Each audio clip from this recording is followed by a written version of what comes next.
إن الحمد لله نحمده ونستعينه ونتوكل عليه والصلاة والسلام على أشرف الأنبياء نبينا محمد صلى الله عليه وسلم وعلى آله وأصحابه أجمعين وبعد أوصي نفسي وإياكم بتقوى الله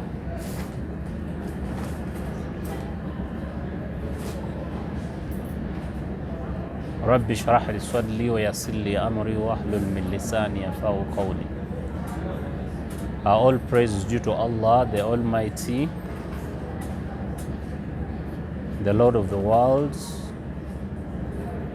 and may the peace and blessings and infinite mercies of Allah be upon the last and most beloved of His prophets, Muhammad sallallahu alaihi wasallam, and the members of his household and his companions and those who believe in the true teachings of the Prophet till the day of Qiyam. I bring you greetings from Uganda Muslim Lawyers Association, where I work as the Chief Executive Officer. Maybe I should start with a brief introduction of who I am. The flyer could have given you a hint of the kind of person that you are going to engage with. My name is Mukasa, Siranjeh, Katantazi. I am a teacher by profession, teaching physics and math. I am an accountant by profession, majoring in financial management and tax advisory. I am a lawyer by profession, majoring in corporate and commercial transactions. I have taught physics and math for close to 20 years. I have practiced accounting and taxation for 10 years, and I've been a lawyer for almost 6 years now. I was called to come and talk to you about the kind of youth the world expects. And when I explored this topic, I realized that the discussion cannot be one way. It would be better if we had a two-way traffic, such that probably people can share their own experiences. Now, I don't know if it was by design that the audience is mainly our sisters. They can be part of the interaction. What I'm asking is, I see more ladies than male.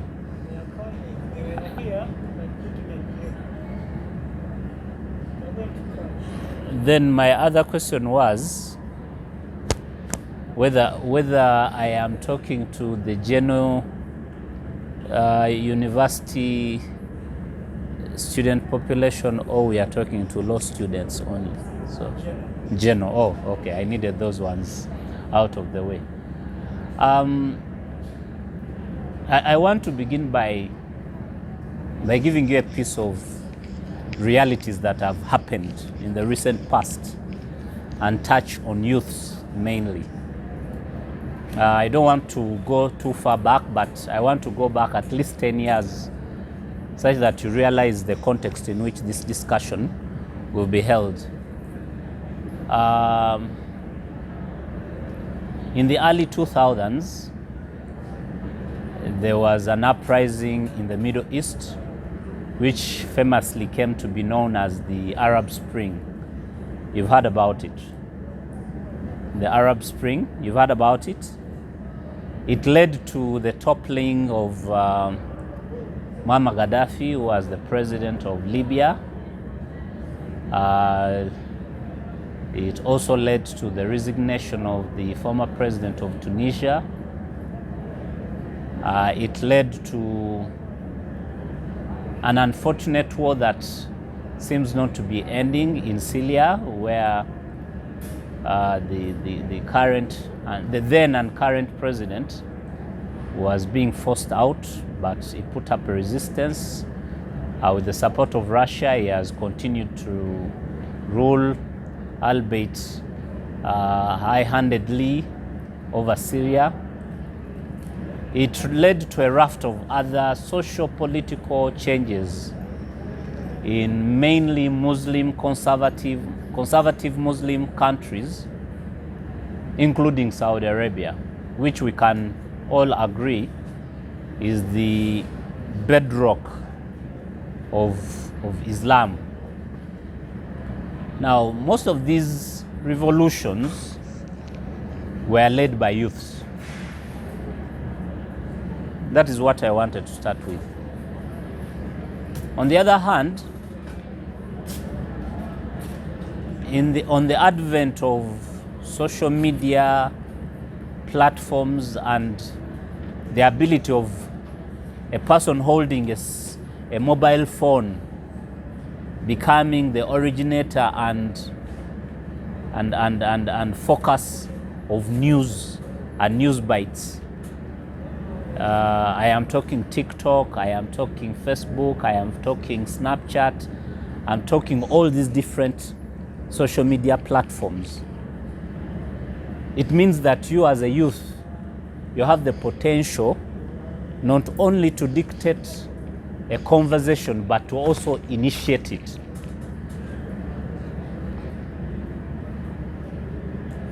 Youths find themselves in a complex, evolving environment where they have been idealized as the future of Islam. But at the same time, they've been castigated for abandoning the parental values and lifestyles of their parents. So you find yourself in a situation where you now ask yourself, really, if I am the future of Islam,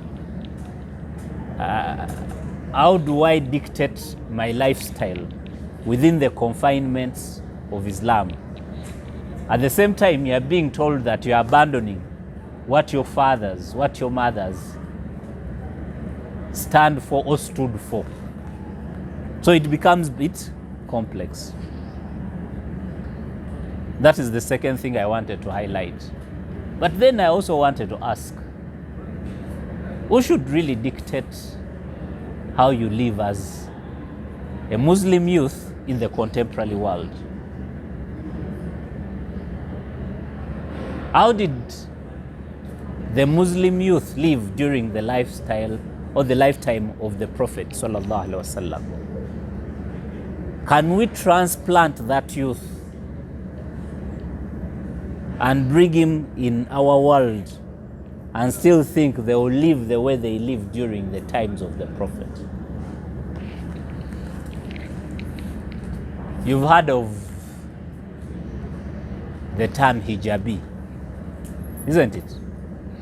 When you define the hijabi, I want to begin speaking because most of you are girls, so you'll understand this better than me probably. When we say hijabi, does hijabi necessarily mean veiling? Because maybe I should put it this way. Is the American hijabi the same as the Ugandan hijabi? They are not. Where's the difference? Where's the difference? Okay, maybe I should say, where are the positives?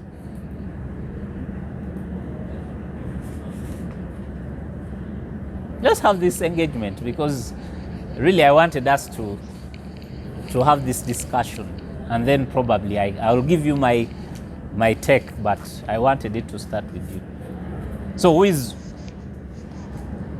the American hijabi? And I want to think you've seen them. Probably you've even interacted with them.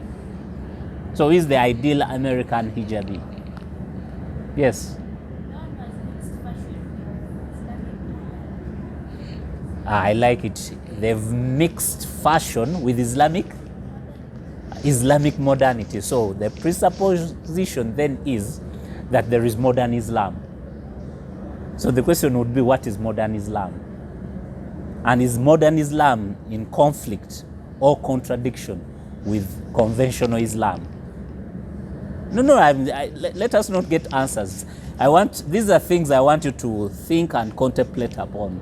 So an American hijabi is one who has mixed, should we say mixed, integrated, mixed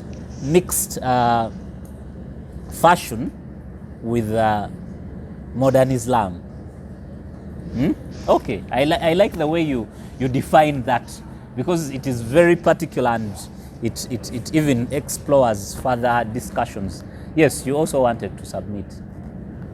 Yeah, an American hijabi is that person who wants to fall at the side of Islam, but at the same time she wants to fall at the trending showbiz at the time. So there is a bit of showbiz. Yeah, she wants to be at both sides. For example, she's covering her head, so now she's putting on a crown. Okay, now let us explore a bit more.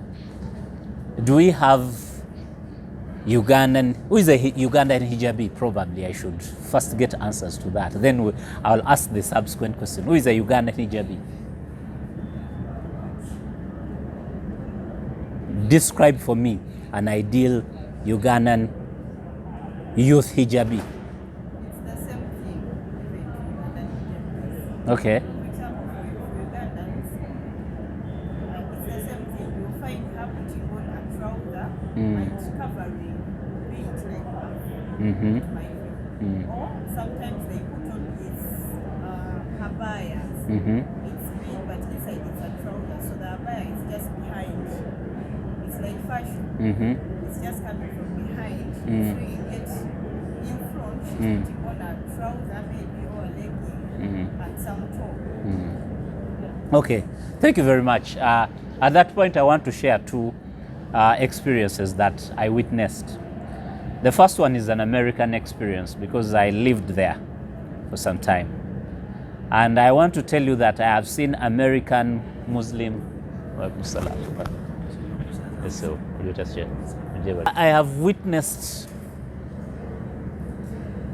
have witnessed a young, youthful American Muslim lady, probably in your age bracket or even younger, dressed like your mother's dress. And when I say dressed like your mother's dress, I hope you understand where I'm coming from. Because let us be honest. If you found your mother dressed like you, wouldn't you be surprised a little bit? I mean, there is an expectation of how our mothers should dress. They don't dress like you dress. And probably when they look at you, they think, these young people and their dress code,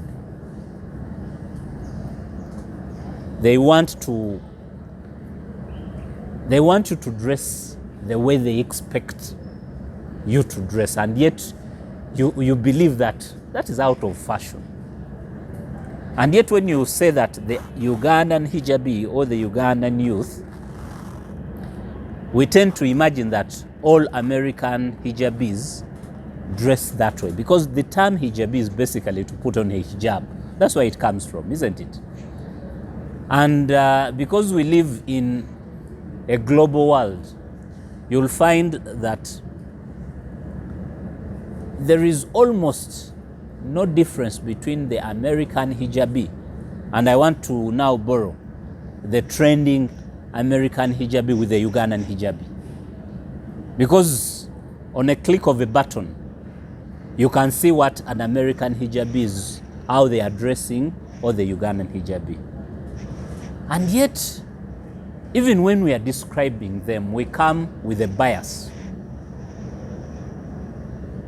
This very morning, and I will come to the second experience I wanted to share. This morning, I was having a conversation with my wife as we passed a certain young lady who was dressed like a Muslim youth, but as you said, with trousers down and a veil up and the, what do you call those shirts? The ones that go, the shirt dress. And I really told her that, you know what, you have to give credit to this young lady. She's trying within the context and environment she finds herself. But yet you'll find somebody who will say, Oyamba Debubi, just because they believe that they should be dressed. Let me take this. Assalamu alaikum. Walaikum salam. I can't speak now. I have an... It becomes a tricky balance. Now, the second experience, remember the first one I've told you, is for a young lady who dresses conventionally, like you would expect a Muslim lady, all the tenets of how a Muslim lady should dress in America. Just about 1 year later, I find myself in Saudi Arabia, Riyadh, and I meet youths, Saudi youths, female youths, and they were putting on the latest trends of Gucci and Versace and Prada. And when the wind blew, you would definitely see that, with the exception of the abaya that was covering, she was dressed like a person walking the New York streets. I hope you get the context I'm trying to draw for you. One is in America, dressed like the typical Muslim lady, and another is a Muslim youth in Saudi Arabia, dressed like an American model, but with the exception that she's putting on abaya. That is one, and that is only fashion.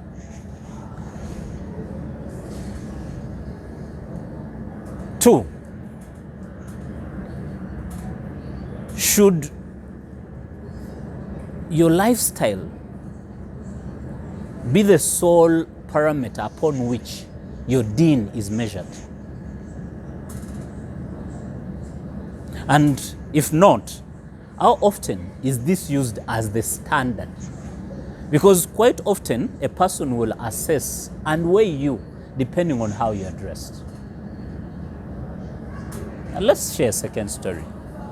In one of the preachings by Sheikh Imam Cheyune, he was relating to us a scenario of two men who were on a journey. And these are Salafi men with beards, truncated trousers. Like, you know, you look at the person and say, MashaAllah, is a what? Is a Muslim. Now, time for Salah happened. But because they were on a bus, I don't remember whether it was a bus or a train, but they were in a vessel. But I think bus or train, it still works. They realized that to make prayer would be a little bit difficult. But in front of them was this young lady in jean trousers and a top, dressed like a contemporary modern youth. So they say, well, which definitely Islam allows. But when her phone went off for Salah, at the time it went off, she removed her earbuds, closed her laptop, pulled a bag, and this now I remember it was a train, pulled a bag, brought out a lesu, you can imagine, found a small space in the corner of the carriage and performed their prayers. And so these two men looked at each other and they were like, this is surprising. We did not expect that to happen. The whole point I'm raising this is that let us not be very fast at judging the real deen, the real belief of a person just because of what we see.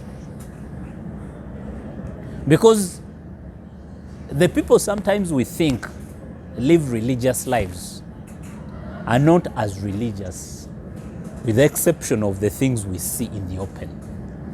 And then sometimes the people that we think are not so religious do acts that go far and beyond what the one that you perceive to be religious is doing. And that now brings me back to a youth. By their very nature, youths are rebellious. They will not agree with conventional form. They want to explore. So the question becomes, weren't our parents youths at one time? And of course the obvious answer is they were. And then the corollary question would be, when they were youths, weren't they labeled rebels? Weren't they looked at as unconventional by their parents? And the obvious answer again will be yes. Why? Because by their very nature, youths are going to rebel against convention. They want to explore, they want to test, they want to understand. You see, a youth, and especially one that is in the age bracket of 15 to say 30, I want to look at that age bracket, thinks that they have the world before them. They think that they are the most important thing that has happened. And I want to also believe that when you join university, you think that you are going to move the world.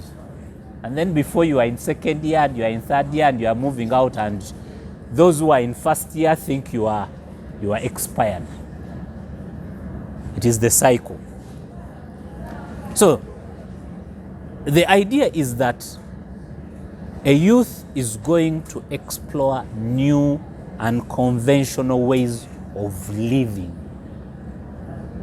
That is why in one of the hadith of the Prophet ﷺ said that 7 people will be in the shade of the arsh of Allah on the day when there will be no shade except the shade of that arsh.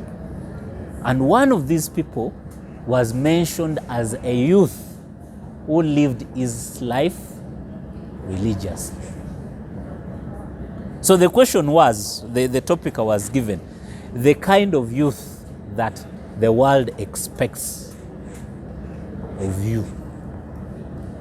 So the next bit would be, there is expectation of the world and your own expectations.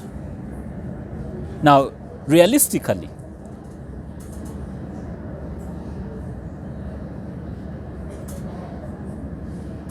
before maybe I even say that, let me give you, there's a theory called the Pavlov theory.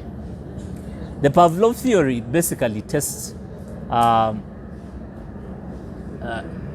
stimulus and response. And the guy who came up with this theory tested it using dogs. So he put a dog in a closed space,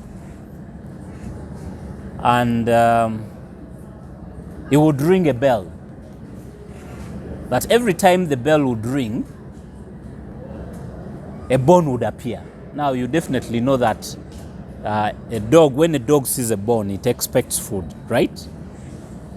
So immediately the dog would salivate and move towards where the bone was. So he did this for a while. Then one time, the bell was rung, but the bone did not appear. But guess what happened? The dog still salivated. That one talks of stimulus and response, but also conditioning. So, how do you become conditioned? Society places certain limits on you as a youth. Bagamba oyo vubuka bwe bukyakola ki? Bwe bukyamusumbuwa. And indeed, if you look at, I don't know, I don't know which years you are, but I don't think that the person you are in first year is the same person you are in third year. Are you the same person? But does somebody sit you and tell you, you know what, now you are in third year, you can't be doing this, this is not expected of you. Does somebody sit you down? You outlive it, isn't it? So that is the natural course of life.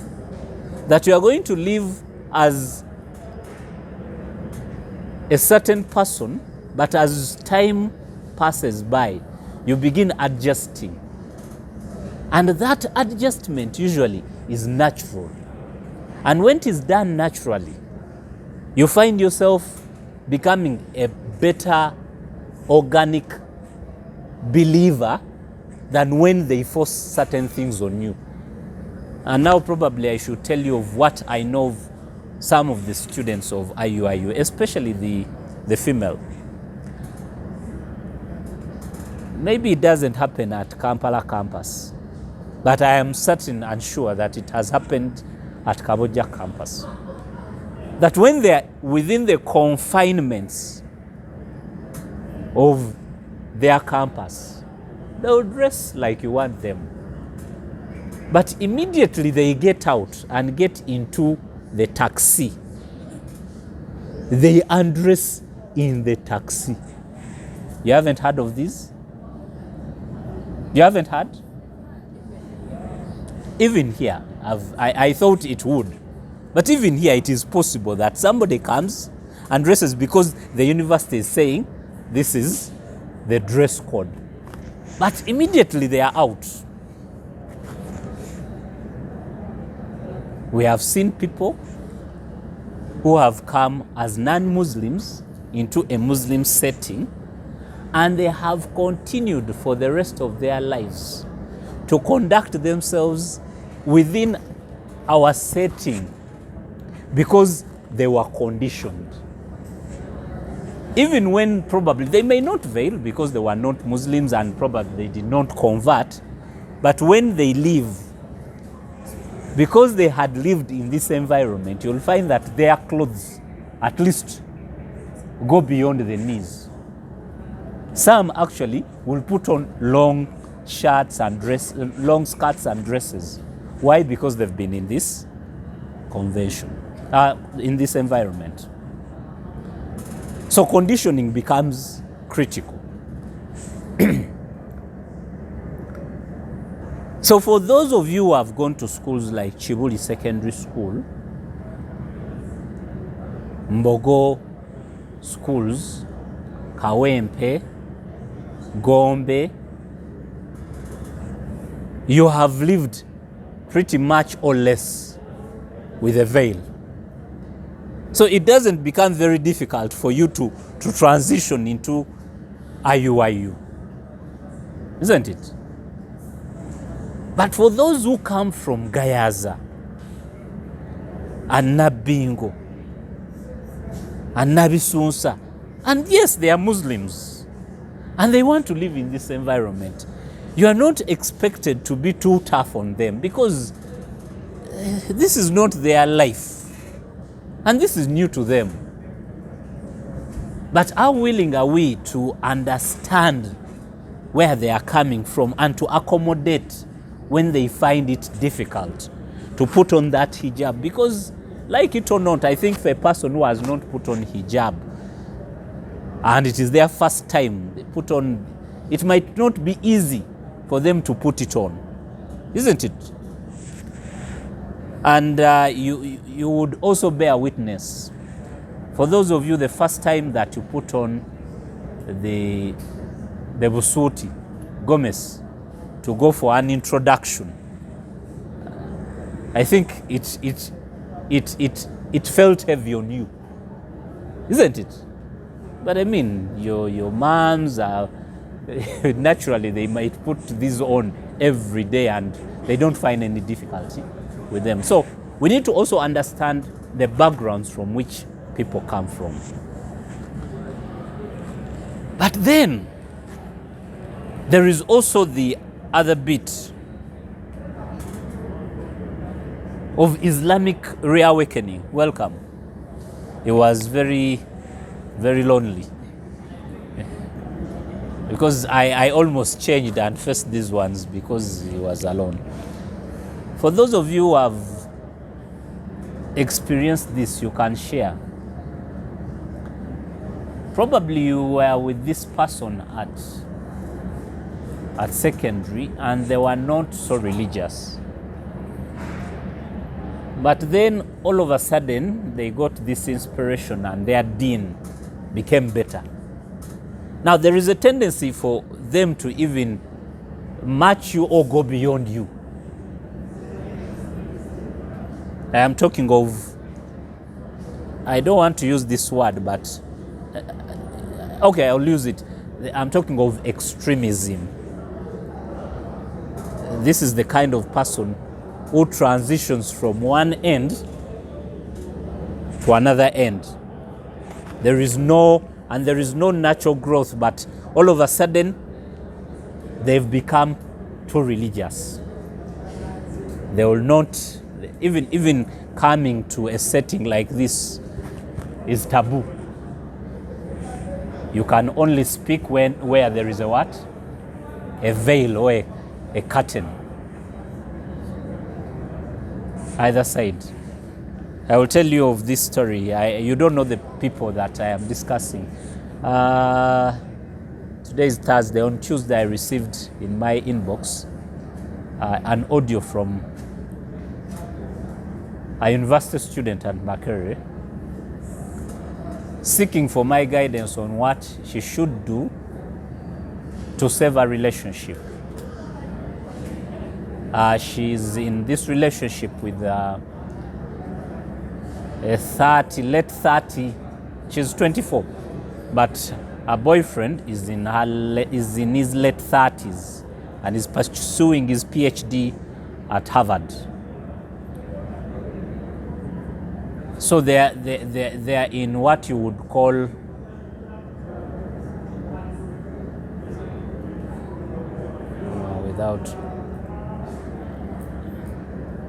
they are dating, let me put it that way. But it is long distance dating. The only way they converse is by Skyping or WhatsApp, video calls and whatnot. They've never met even physically.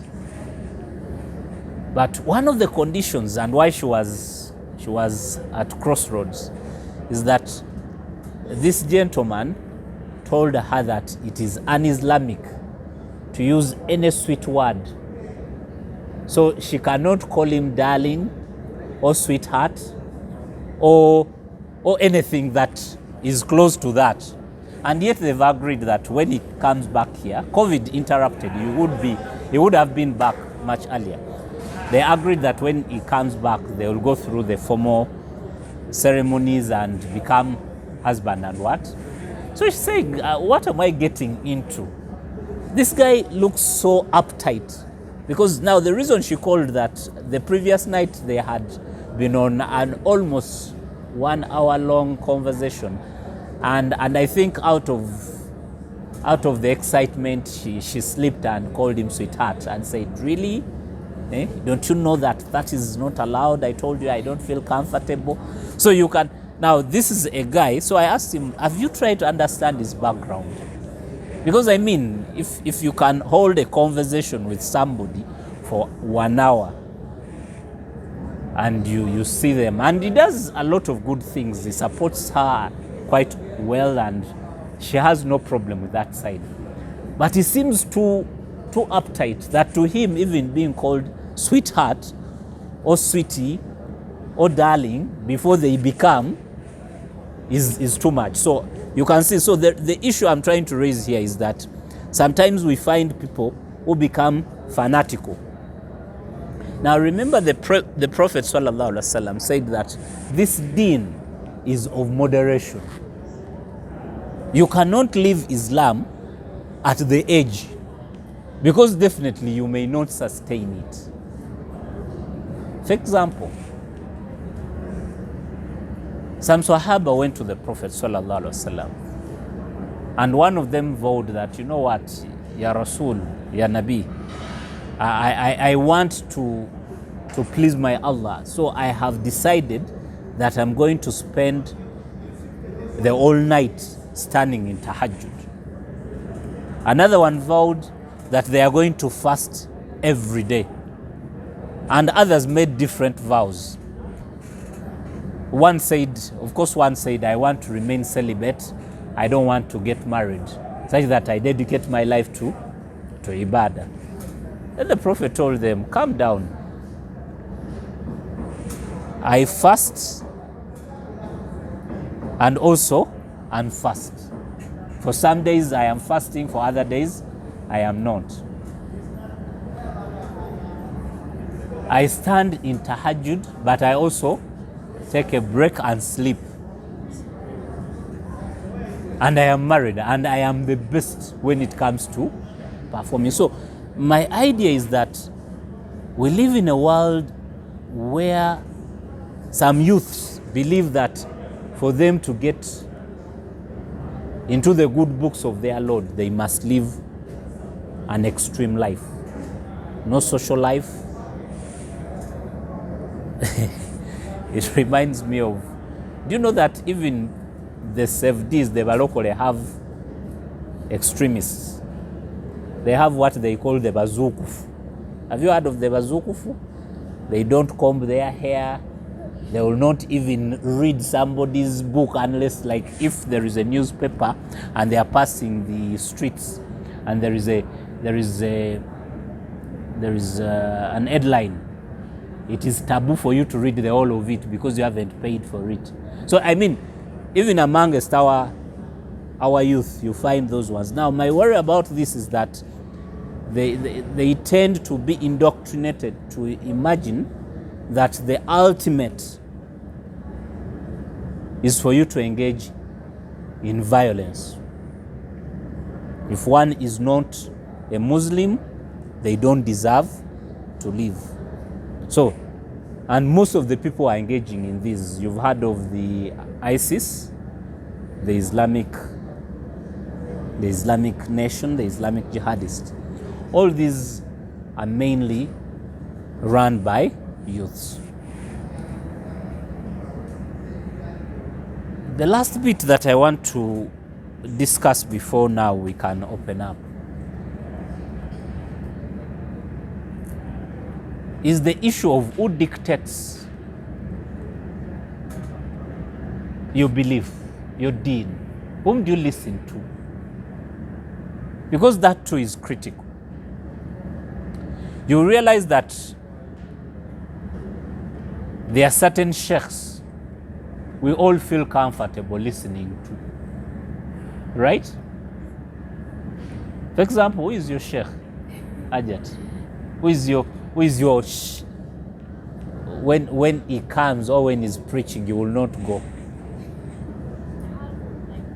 Yes. Imam Cheyune, Shemafu, those are your sheikhs. Madam, your sheikh.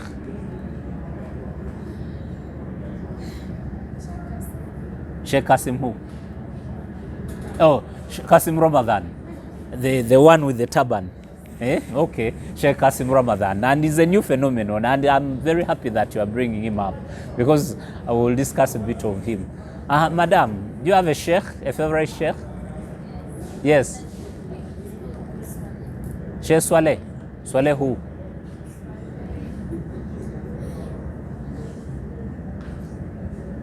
Yes? You study with him? Here? Okay, that's interesting. So he's your favorite sheikh. So if you are at the village, and I don't want to think that your sheikh is also your village mate, Ana Swaim. Maybe at the breaking fast time, inshallah. So he's not your village mate, is he? So how do you fill the gap? Okay, let's bring somebody else in. Who is your other sheikh, other than from sheikh?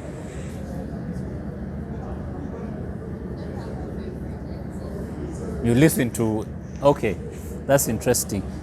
Sebo, do you have a favorite sheikh?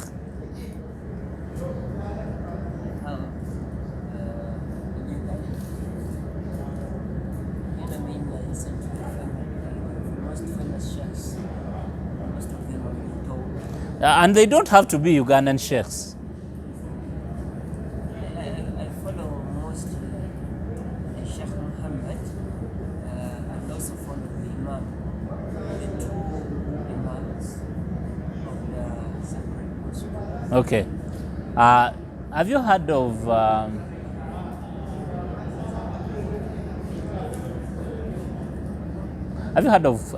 what's his other name? Omar Khan. You've heard of Omar Khan. And then there is also, oh God, this is funny.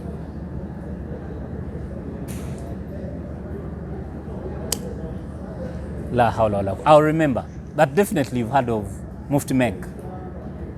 How come nobody's mentioning Mufti Menk? Yes? Ugandan.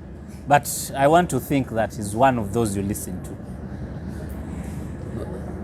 But do you think as many Ugandans still follow Mufti Menk as they did, say 3-4 years ago? There was a time when Mufti Menk almost was the only person that people would share his clip, and I realized that is not followed as much as it used to be in this Ramadan. Yes, that is it. Dr. Zaid. Zad? Yes, I think that is the name. Zaid. Omar Zaid. Yes, is the founder of the Bayina Institute. Yes, then that's him. I have listened more to him this Ramadan than I've listened to other sheikhs. Now the question is, how does one become your sheikh?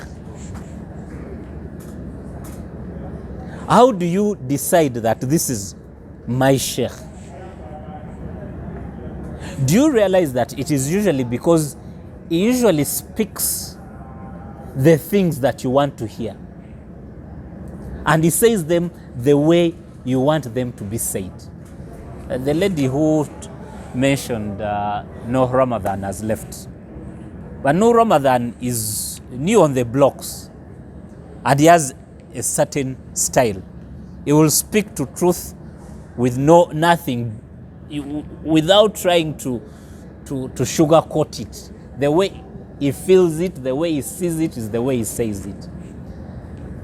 But I will also tell you that there are others who do not necessarily take his ilm, because if you don't believe in the philosophy of the sheikh, you are not going to pay attention. Now, I'm surprised that none of you has mentioned the religious leaders, at least the ones leading the big factions. Nobody has mentioned Sheikh Mubaji. Nobody has mentioned Amir Umma Kaketo. And nobody has mentioned Sheikh Galabuzi. And there should also be a reason for that. And yet they are the leaders. So, that takes me back to the person you listen to. Our friend here said that her favorite sheikh is also, Sheikh Swaleh, is also the one that she studies with. One of the reasons we believe and follow a sheikh depends on his style of delivery. And that sheikh is usually going to influence even our thinking.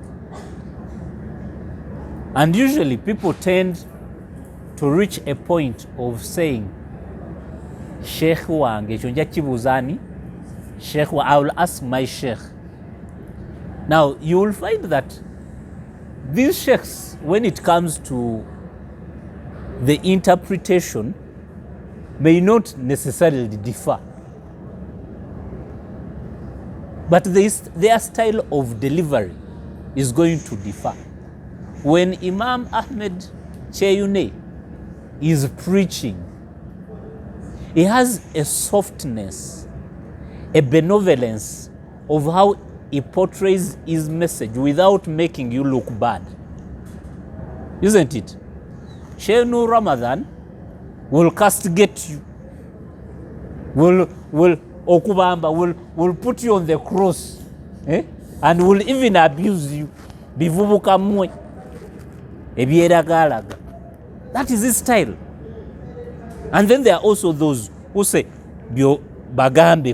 because they believe this is the way it should be, forceful.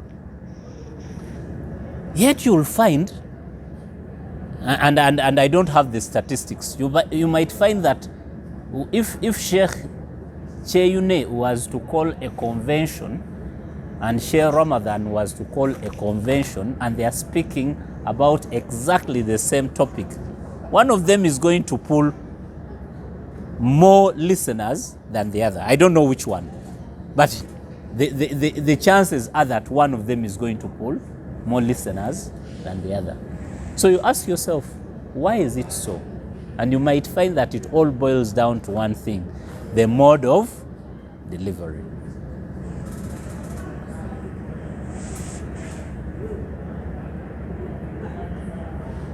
You as youths, it is in this age bracket that you should immerse yourselves to learning as much of your deen as possible. And I'm telling you this from experience. If you do not attend darasas, and you don't attend harakas, and you don't participate in conventions at this time, when you begin working, when you start a family, when you begin having responsibilities over others, it will become harder. And probably lately I've also noticed that people leave a certain space of their lives without paying much attention to their deen until much later, when they reach the ages of 50 and 60. Those who are lucky enough, they reawaken. And you know what happens? They go back to doing the things they should have done at this. So this stage presents to you a really unique opportunity to immerse yourselves in your deen, learn as much of it as you possibly can. This is the time when you should find and fill the gaps you have in your deen. This is the time when you should learn to recite the Quran. This is the time when you should learn how to live as a Muslim. Because you all will realize and agree that your books of accountability were opened on the date you became an adult from the Islamic perspective. We do not have years tied to it. But at least we know that for boys, worst case scenario, 15 years, isn't it? Once you clock 15 years, your book of accountability is what? Is opened. And soon you'll be starting families. Now, when you start a family, your children, their expectation is that you know. I know how to recite the Quran, for example. But I have never been in a Quran recitation class until about 2 years ago. My children go to Tawheed. My younger ones, they go to Tawheed. And they teach them Quran. So one day, one of my sons is back home and he tells me, I think he was memorizing Surah Al-Kahf, not Kahf. So he said, Daddy, I'm trying to memorize this, but I want you to correct me if I fail. So I opened the Quran and started reciting. Now, of course, as you would expect, he started stumbling along the way. So I had to correct him. And now, because myself, I had not memorized it, I needed to read. So, but I read without necessarily being fast. So he said, Daddy, you mean you've never memorized that yourself? Oh my God, this was a wake-up call. I was like, okay. He's looking at me and he expects me to know, because I've been leading prayers and he hears me recite those parts of the Quran I'm comfortable reciting. But in his young, impressionable mind, he knows that probably I know the whole what? Because I'm telling him you are supposed to memorize the Quran. And he also thinks that I memorized it. So at my much advanced age now, I had to go back and sit before a sheikh, such that not only, because he was correcting me, he said, no, you are not reciting it correctly. At first he didn't pay attention, but when they were taught, and they were told how the half comes out, and because he will know. You can't simply say, وَالسَّمَاءِ وَالطَّالِقَ. He will tell, no, Sheikh said, وَالسَّمَاءِ وَالطَّالِقُ. And he will tell you, because this is what Sheikh is telling him, and you are reciting from memory, not from the true recitation as taught by. So I had to go back and learn. Now, the reason I'm telling you that is that at this age, with all the competing and diverse demands that come with this age, it is also when you should learn your deen most. Now, let me turn to the boys, to the gentlemen. You are going to be heads of the families, and you are the Supreme Court. And as a man, I want to tell you that even when you start a family, never be the first to give an opinion. Because if you give it and you are supposed to be the last person to be appealed to, then when will you have that opportunity? The ladies, you are the court of appeal. The court of appeal is in between there. But yet, actually, I think, ladies, you are both the High Court and the Court of Appeal. I'll tell you why I'm using these terms. You see, the High Court has unlimited original jurisdiction. Anything will come to you. They can bring any matter to you as a court of first instance. Your children, your family members will come. Now, imagine when they bring these things to you when you don't know. And yet, just by the sheer fact that you were grown up and you gave birth to this child, for them, they expect you to know. So learn your deen as much as you possibly can at this age.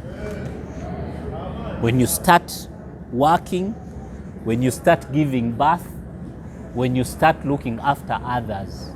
Now, when we wake up, on a typical day, we wake up at 4:30. And this is late. 4:30 such that you can do a bit of abridged tahajjud, recite a bit of the Quran, and start getting the family ready. Because the children have to go to school, you also have to go to work. But when you wake up, these things almost happen in fast-forward mode. Everything you are doing, you are rushing. And yet you've woken up at 4:30. You, right now, you can afford to wake up 10 minutes to 6. Because Jama is at 6. And at 10 minutes to 6, you've hit the shower, you've brushed, you've got wudu, and you've walked to the mosque if you go. If not, you pray in your room. For those who actually don't even go to the mosque, they wake up at 6:30. Just before the swala is gone, isn't it? You can afford it now. But I want to tell you that you will not afford it when you start your family. So the question was the kind of world, the kind of youth the world expects of you. I want to tell you that if you don't start it now, the reason for me it became and it continues to be easy is because when I was a youth, I was involved in Muslim Youth Student Affairs. I was the president of Uganda, of the Muslim Students Association of Uganda. So I was involved, and I've continued with this dawah all my life. So we would go for conventions, you would organize seminars, and then I also did a bit of business. I started business quite early. So for me to make ends meet while at university, I would wake up very early, before 5, and walk to Owino. Owino is one of the market, the local markets downtown. And I would pick nice t-shirts and jeans and other things that my fellow youths wanted, because this is when you would get the good ones, what they call first class. Then put them in my carrier and take them back to university to sell to fellow youth. So I would wake up so early because my hall was Lumumba. The first students to leave were medical students. And the reason they would leave early is because they would walk all the way from Lumumba to Galloway. Galloway is at Mulago. And so there is a distance of about 1.5 kilometers. And they would just walk because their lectures would start at 6. So they needed to walk early.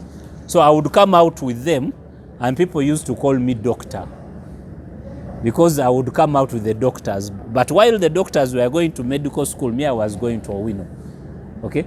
But it helped me to get into that mode of rising early. Now, so use this time, because you don't have many demands. It might be in something organized, but it might also be a personal initiative. You listen and listen, because you see, you have the ability to sieve.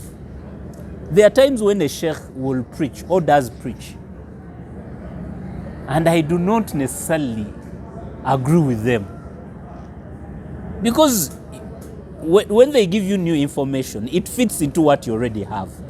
You'll find that in your belief system, it is incongruent. It doesn't seem to do what? To fit in. So you say, no, this one I'm not buying. You may not object openly, but in your heart you say, that I will not what? I will not believe. So you listen to different people, even those ones that you may not agree with, but listen. Because if you don't get it, sometimes you get confused, which is which. because there is also different schools of thought, of jurisprudence, even within the Ummah. We know the school, the Hanbali school, we have the Malik, we have the Shafi schools. You'll find that there may be differences in what? In interpretations. But this, what is important is what is the principle? And really, because these were also trying to give their own interpretations of what they understood, we cannot be sure of who is right and who is not. That is why in most cases, for example, when it comes to hadith, every hadith where you find that they say muttafaq alayh, the one where all the scholars agreed, that one we just take. But there are also those ones which are borderline. Now the question is, whose school of thought should we go with? It becomes what? Tricky. So that is why we say our scholars. Our scholars. Finally,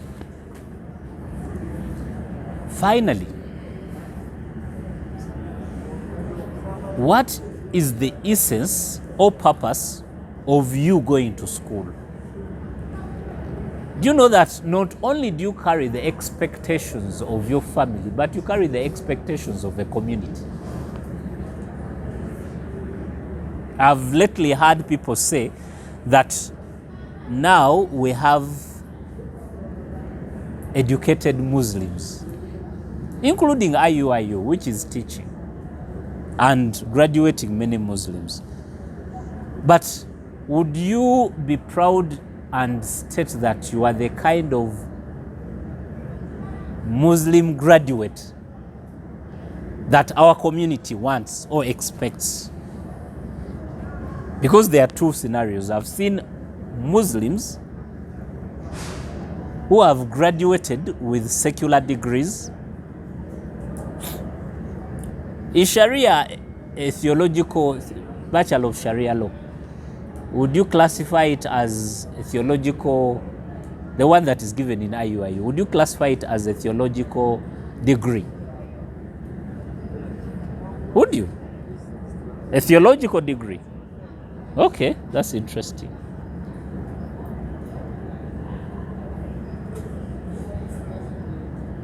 That's interesting. Is it conducted in... It is conducted in English. It's in Arabic. Is what? Completely it is in Arabic. Okay, that is interesting. I didn't know that bit. So that might not work. Which other course is taught here that is of Islamic studies but not necessarily theological? Yes? No, that one is okay. Islamic banking is more like finance, not even. Okay, we will take Islamic banking. But let me go back to what I meant. What I really meant is that you might graduate with a degree in law. Let me use law.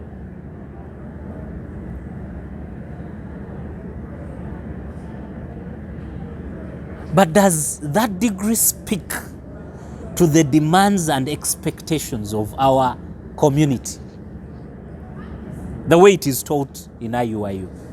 Does it answer the questions, the big questions that our community is grappling with? Sure? Please, yes. Mm-hmm. Yes. Because if a community is from an Islamic perspective, the questions are Islamic, then that is a different question.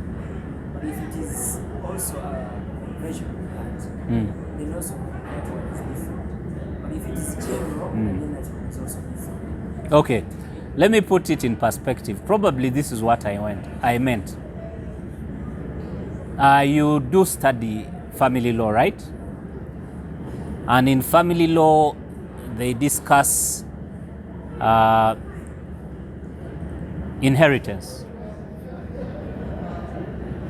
Please bring me up to speed. Is the inheritance as portrayed in our laws compared and contrasted with inheritance as taught by Islam.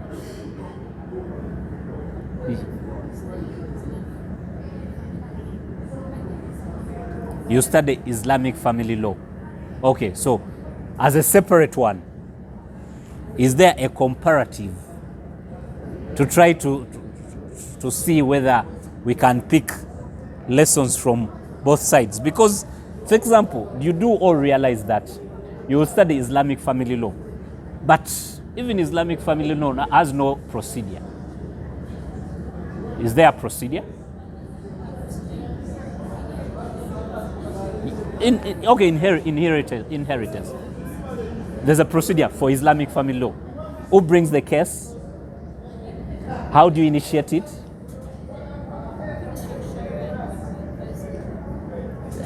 Maybe, okay, let me put it this way, because when I say procedure, if you bring a matter before court, it may be through a plaint, it may be through a notice of motion, it may be, so this is what I mean. How many copies do you make? Whom do you give it to? How do you serve the other party? Do you go into that element? Isn't it possible then that with your knowledge of the convention and your knowledge of Islamic, you can find a way of trying to come up with a procedure of how Islamic inheritance can be done? Do you realize that there is a gap? There's a big gap because nobody has formulated a standard procedure of how this can be done. So you'll find that the way it is done at Chibuli Mosque is totally different from the way it is done in Butambala. How much money should be paid to those who, for example, distribute the estate of the deceased?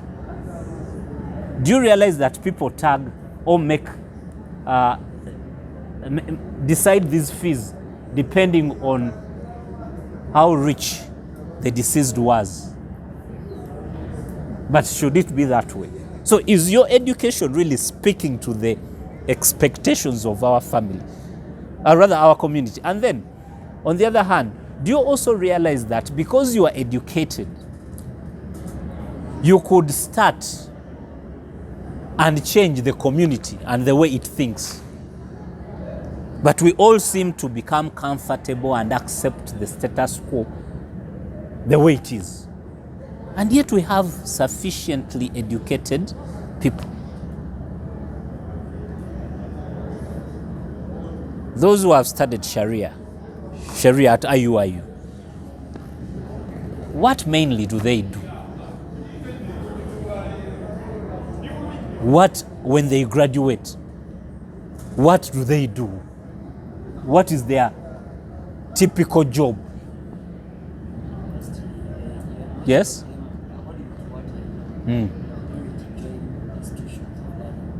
They become teachers. And that is true. The majority become teachers of other graduates of Sharia. But then when do they apply it? Yes, we do realize that probably we do not have Sharia courts. But you also realize that there is nothing stopping us from having them. The decisions may not be binding, but there is nothing in our laws that stops us from having Sharia courts. Yes? How many do you know? Where does it sit? Yes? In any mosque. And do you think that is a Sharia court? So do you realize where I'm coming from? That yes, we have acquired an education, but how relevant is this education to our community? And how can we use that education to transform the community if we find that there are gaps that need to be filled? Because you come out of this place and then become the agent of transformation. Because youths are naturally meant to be agents of social transformation. So there are gaps. When you go back home and you are talking to your siblings, does your education permeate? Do they feel that you are a university student? Other than knowing that big sister is at university, does it translate into the way you do your things in terms of time management, in terms of organization, in terms of order, in terms of bringing and adding value to the way your parents do things? I have seen graduates of business administration graduating and starting almost the same establishment as their fathers in Chikubo. They are also selling merchandise because their dad is prominent, he has sufficient money, so he gives him startup capital. They go, they open up a small shop and they expect to grow. The question is, how can you move your father from doing business the way he has done it all his life, because he didn't have that opportunity, to doing business differently? And I have one family which I admire. It is in Chikubo there.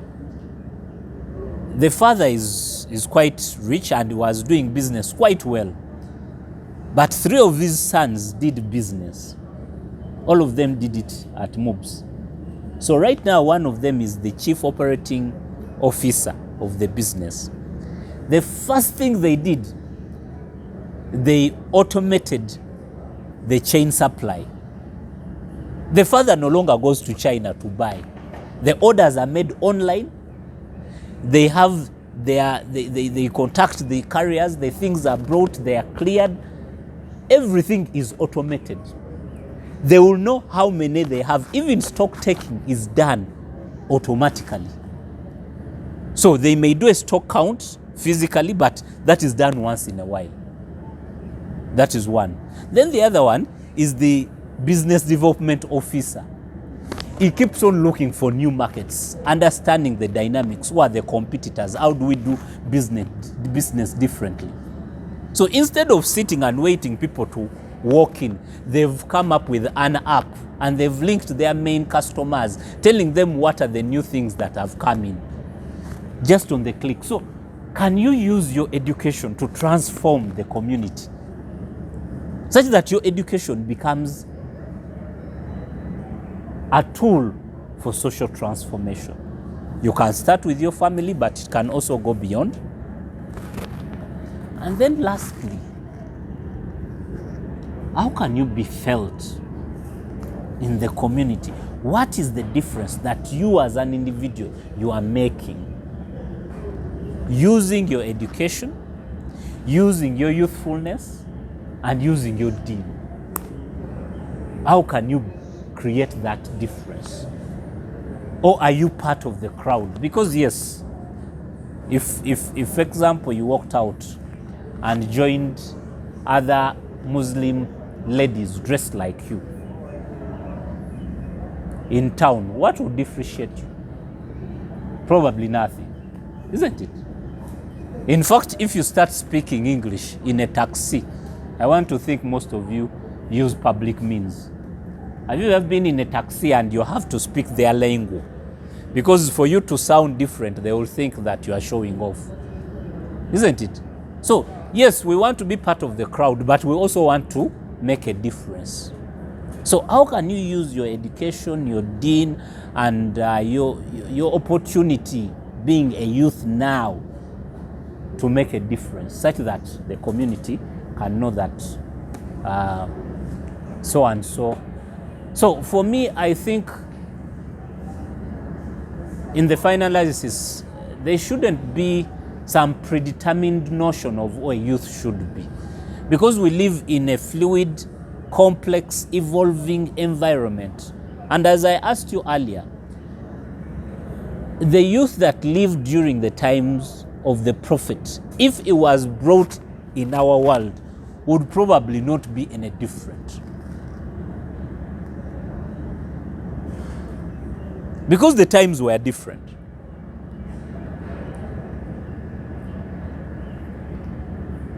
There's a certain gentleman who came here from Saudi Arabia. And he was surprised that, because this doesn't happen in their country, but may Allah protect us from the evil in him. The crown prince is trying to change the way Saudi Arabian society lives. But he's trying to change, but even before he changes, it is almost impossible to find men and women mixing in Saudi Arabia. So he was so surprised. He said, you people, you mean you can live and work with women the way you operate? To him, he said, Wallahi, you people are going to get into Jannah before us. Because it takes a bit of self-restraint for you to live in this environment. Imagine somebody who grows up, and Arabs, until this man has changed things, an Arab, a Saudi man, can grow up and reach the age of 20, having never seen a girl from outside his immediate family, leave alone interacting. So if you brought that gentleman and immersed him in the Ugandan environment, you might find that his deen while in Saudi Arabia is different from his deen while he's in Uganda. So it goes back to what I was saying, that there shouldn't be a predetermined notion of who you are. For as long as you keep the basic principles of Islam intact, there are certain things which are non-negotiable. If one, you pray without being forced to pray. Okay? Two, and this is for this side, you veil, whichever way you veil. Because for me, even the courage to veil, whichever way you veil, is a positive, is a plus. Because it is much easier for me to move you from how you are veiling at that point to a better what?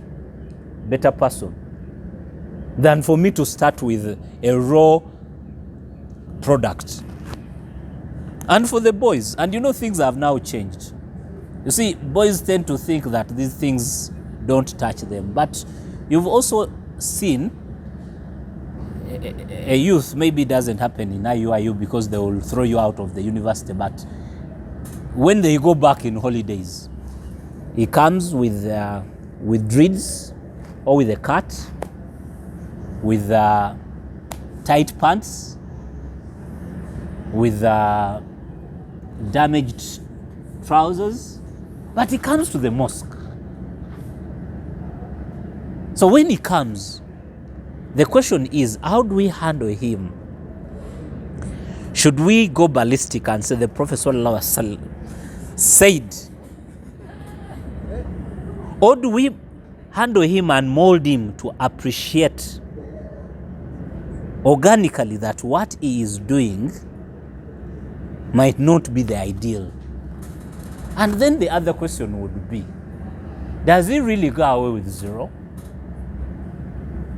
For example, and now this is the boy. You've been in prayers and somebody is praying and probably their shirt is short and part of their body on the parts that are not supposed to be is out. It comes out. Do you just blast him and say, obwerere bw'omusajja butandikira ku kundi ne bukoma ku wagulu w'ekundi ne bukoma wansi w'amavivi, Musiraamu tosadde? So it goes back to what I was saying.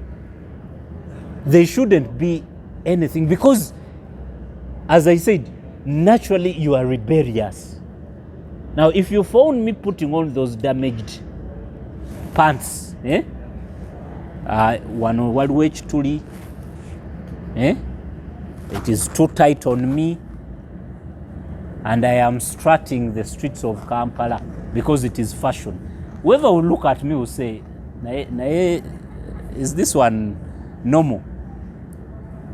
But for the community, a youth who does that, everybody will say, oyo myaka gye gikola ki? Gimutawanya. In other words, he will outgrow it. Goes back to what I was telling you. The person you are in first year is not the person you will be in fourth year. You will be a transformed person. Yet nobody will have told you that, transform into that. But most importantly, we should also appreciate that you are living in a state of conflict. The conflict of trying to live as a youth who wants to appreciate and practice their deen. So the balance becomes a bit tricky. So if you find yourself amongst those, because they are there, I've seen young people, young Muslim people who live an ideal Muslim life. And you say, mashallah. But the question is, how many of them do we have? And you'll find that it's a very small what? A very small number. And just because they are unconventional, they also tend to be secluded. People don't want to even associate with them. Or your imani kali. They begin getting what? Labels. But mashallah, the question should be, shouldn't we be appreciating them? So if you're already there at this stage, mashallah, and may Allah protect you and keep it for you throughout your life. But the question is, how about those who are struggling? We go back to a one who is trying to mix fashion with modern Islam. And the reason I said I wanted the word modern Islam is there conventional or old Islam compared to modern Islam? Because what makes Islam modern becomes a tricky thing. But you said modern Islam. The question is, they are grappling with identity crisis. They come from different cultures, but they also live in a world that is different. Ideally,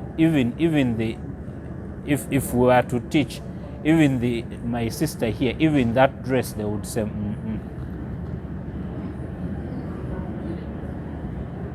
even this, but yet you will find that even this, which is not this is not 100%. Would we say this is 100%? Which, by the way, is 100%. You could stand up and we see. You stand up. Maybe it is close, but let's see. Are you certain it's 100%?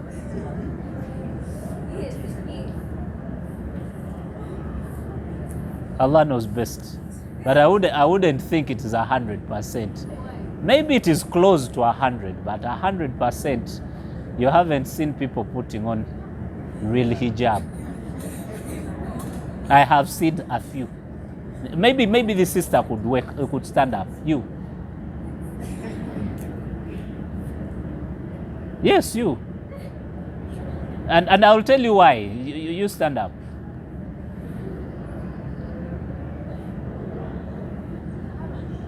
That's okay. We will not. Okay, you could sit. Okay, now let me contrast. You have Nigerian girls, isn't it? Do you dress like they dress? No. Let's talk of Nigerian before we go to Somalis. Do you dress like they dress? Even when you say no, you say it with a face. No. Is theirs hijab or not?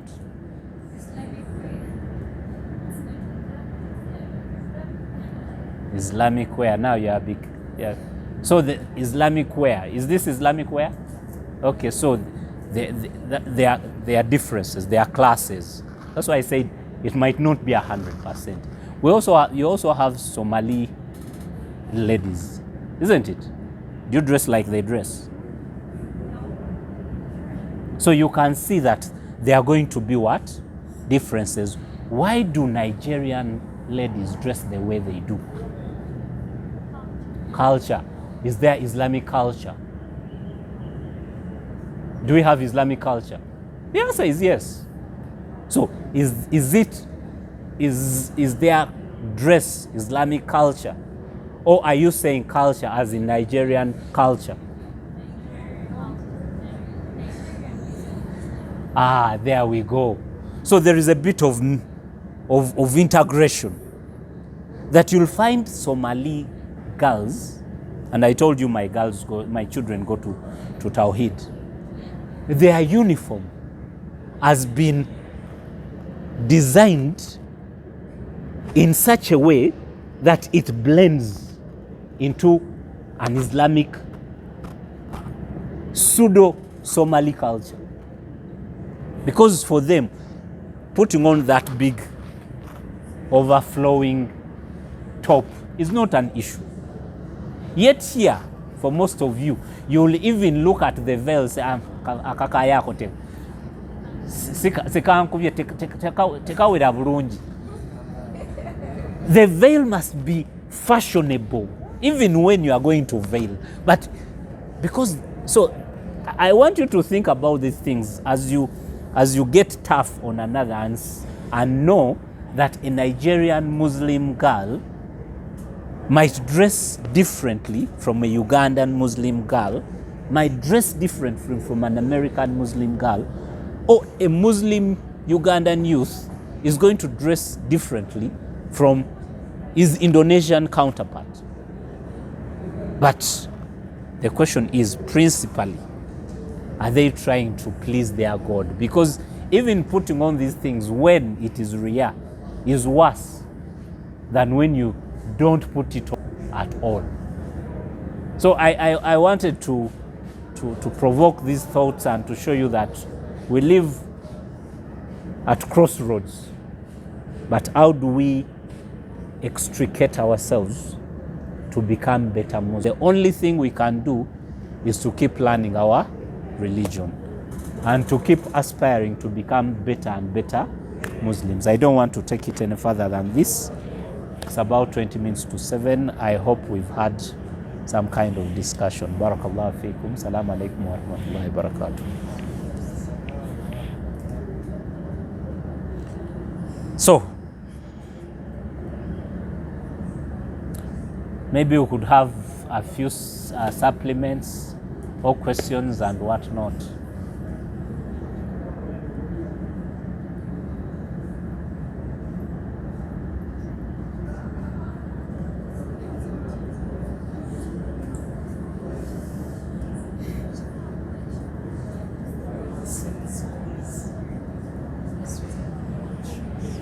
Contributions, supplements. Yes.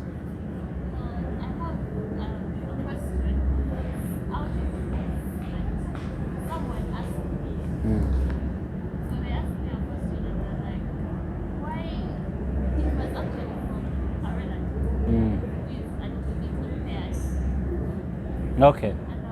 Like mentally impaired? Physically impaired? Visually, okay. So it is physical impairment. Okay. So they actually asked me a question and I'm like, okay, if people go to school, like, why aren't asking enough children, why aren't we giving enough children to go to school like you go to a primary Muslim school, and foundation, then you go to a secondary school, then campus you get to An Islamic university? yeah. Uh-huh. So why don't we also have a provision Why don't they have what? that provision for them? Like them who? The ones who can online. Oh, so like they have a school for the visually impaired Yeah. from primary to university. That is his question. I think that's...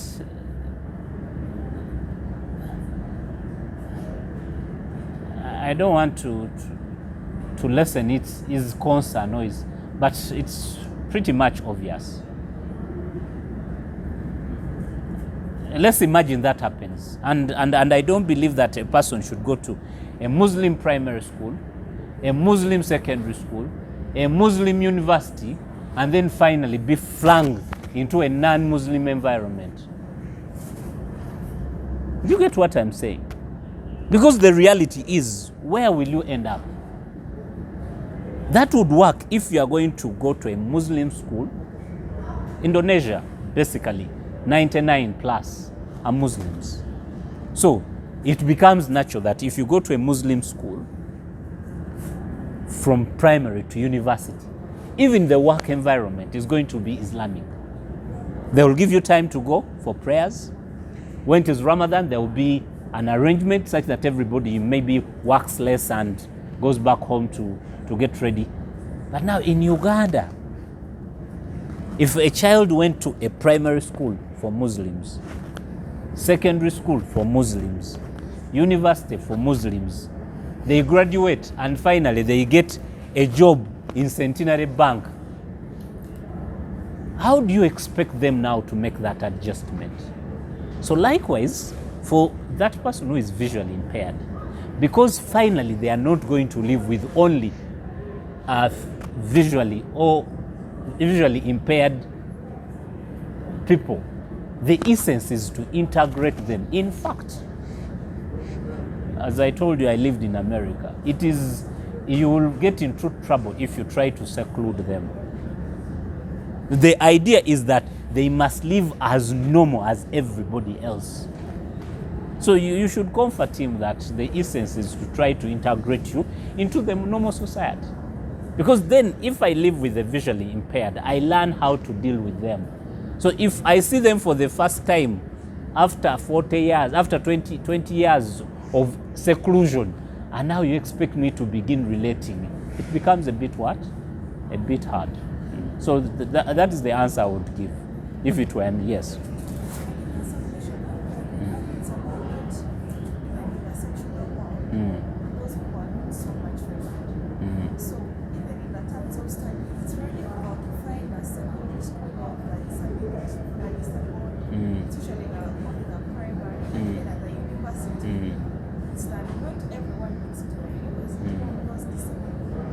That's why they're always taking for scholarships, sponsorships, so they can coach you. So if at all it's an Islamic setting, it would have been worse because, as you say that, now Muslims are educated.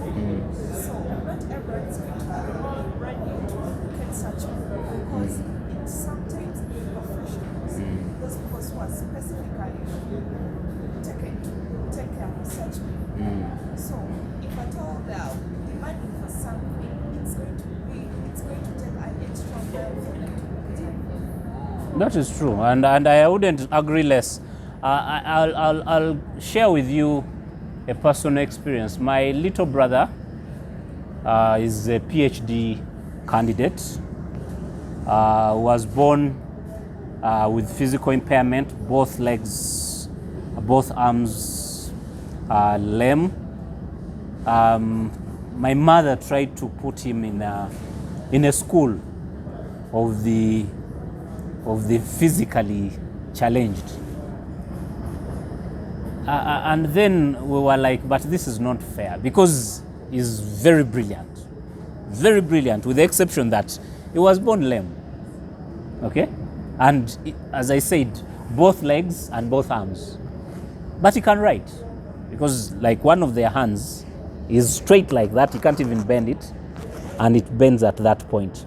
But the other one is lame here, but he can hold the pen, so he could write. So we agreed as a family that even though he's physically handicapped, he should study in normal schools. Of course, the first school we went to, they denied him. They told him, no, we don't have those facilities. We will not cope. We took him to another school. He was one of the best at PLE. He went to secondary. He performed very well at O level. He went to HSC. He got government sponsorship. He went to MUBS, did his first degree in business administration. Went to UMI, did his master's in business Masters of Business Administration, and now he's doing his PhD at University of South Africa, University of Western Cape. When he came out, his first job was in the Ministry of Justice and Constitutional Affairs. He then moved on and joined the office of the Auditor General. And he's teaching at a university. He has never been in a wheelchair. He walks. So the idea is that by you thinking that you should give them special treatment and seclude them, you are actually impairing them more than empowering them. So it is better that you integrate them into the conventional world, and they become part of, because I mean, that is what Allah decreed. It is not their making, but they are not less important or less able than anybody else. Okay, I think we should end at this point so that people can prepare. And it is even a bit cold here. I don't know if this is the normal weather or today is just special. It's the month. Okay. Thank you for your time. Barakallahu feekum. Assalamu alaikum wa rahmatullahi wa barakatuh.